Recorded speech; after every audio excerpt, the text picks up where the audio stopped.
from the war front.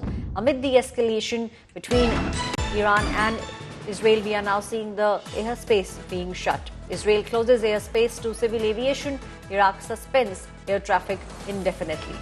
Israel has announced the complete closure of its airspace until 8:30 a.m. that is the local time today. So the airspace has been completely shut off. In fact, the Iraqi Ministry of Transport has also suspended air traffic till all Iraqi airports until further notice, according to Iraqi media reports. So now we are seeing how Iran is also now saying that this is a war that is taking place, and both of them have completely shut off their airspace. Now this is a new wave of war that is taking place. Gaurav, we have seen how Israel is known to wait and then to strike. And when they strike, the idea is to completely eliminate their enemies.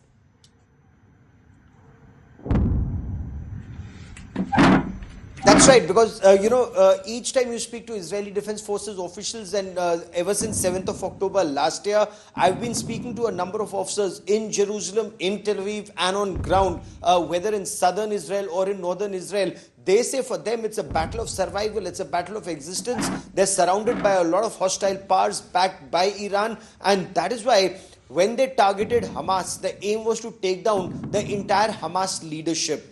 With Ismail Haniyeh, Yahya Sinwar, Mohammad Daif, they've taken down almost the entire leadership, the top-rung leadership of Hamas. They did exactly the same with Hassan Nasrallah and a number of other top commanders of the Hezbollah. They've also taken down the tactical leadership of the Hezbollah, ensuring that it's at least on a defensive or has suffered a major blow, if not completely decimated. And their aim is to ensure that Hezbollah does not operate out of southern Lebanon anymore, that they can challenge the people who live in northern Israel. So they are systematically following a plan. First take down Hamas, then take down Hezbollah, then target Iran. Similarly, the Americans are simultaneously taking on the Houthi rebels, who could once again come in support of Iran.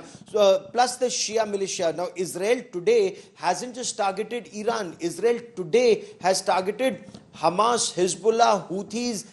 They've targeted rebels in both Iraq and in Syria. So there are multiple targets that have been acquired by Israel. And you can just imagine the fact that they've been fighting for over 1 year and counting, the fact that their Air Force, their Navy, their ground forces, they're deployed to the hilt, perhaps stretched to the limit. But this is a very, very major battle that they are undertaking. Of course, they've also waited for US to put in additional forces on ground, whether it's that THAAD terminal air defense, high altitude air defense missile shield.